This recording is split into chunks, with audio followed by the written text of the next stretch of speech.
Hello everyone, welcome back. Today I am going to give a brief presentation on tariff and non-tariff barriers. It is a part of international business subject. Myself Srirang Lohar. I am an MBA student from SAHAS Institute of Management Studies and going to give a brief presentation on tariff and non-tariff barriers. So let's get started. So what is a tariff barrier? Tariff is a tax duty imposed on imports and exports. Tariff protects domestic industry and also enhances inefficiency and or help for earning revenue to government. So tariff is a kind of a duty imposed on imports when we import certain goods from other countries. So the tariffs or the taxes that are imposed on them, it may act as a barrier. Tariff is also important as it protects the domestic inventory. It maintains the prices of domestic products low from the imported products in order to uh, uh, gain revenue to the government and also to the domestic companies. It is also necessary because if the domestic market doesn't survive, the foreign market will capture the domestic market. So tariff barriers are somewhat important. What is a non-tariff barrier?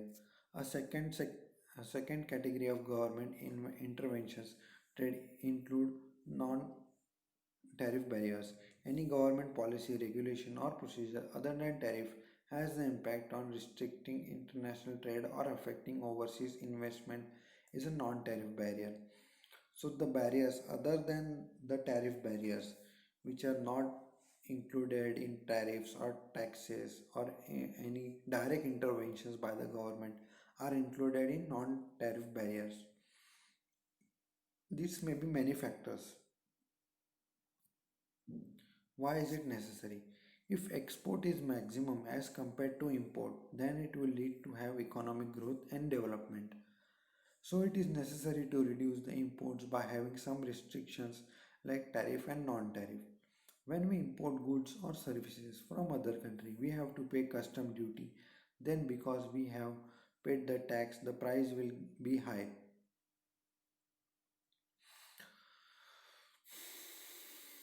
Then the customers do not buy the product because it's high price. It will lead to decrease in demand. So tariff and non-tariff barriers are somewhat important because it naturally increases the price of imported goods, which discourages the domestic buyers to buy that product, and in other way encourages the domestic product to rise.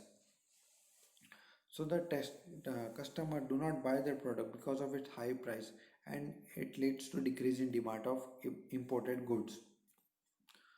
So that's why tariff and non-tariff barriers are important in order to rise the market share of domestic products rather than imported products.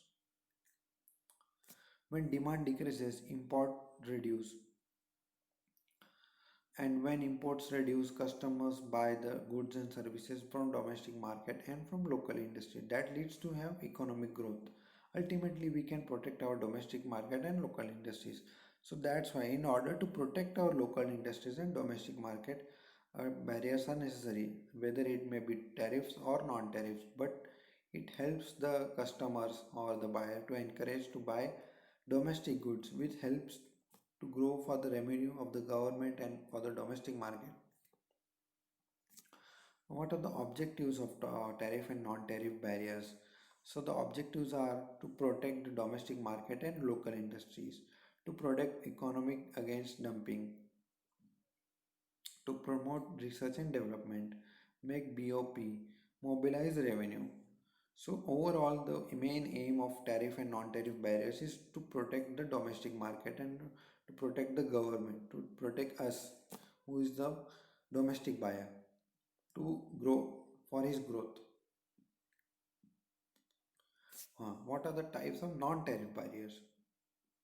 So the following are the non-tariff barriers, which is quota system, product standard, product labeling, packaging requirements, domestic content requirements, licensing, counter trade, others. So these are some of the rules or regulation which is imposed by the government inside the country, inside certain country, in order to discourage the foreign investors or importers, which is quota system, means special facilities are given for the domestic companies, domestic industries. Product standard, they have certain criteria set for their product, which is categorized as per the product standard. Labeling, product are labelized or you can say standardized as per the standards. Packaging requirements, special requirements are set for the packaging of the products. Domestic content requirements, certain domestic content should be required by the product, whatever it may be, as per the criteria. Licensing is required for the trade, counter trade, others. So in such way, many factors which are responsible, which are non-tariff barriers, which discourage the importers. So in this way, uh, tariff and non-tariff barriers are helpful for domestic market in order to grow for the government, for local industries, for the national industries, and to discourage imports in order to give power to the domestic buyer and not by letting the money go outside the country. So that's it for today. This was all about tariff and non-tariff barriers. Thank you for your time. Thank you.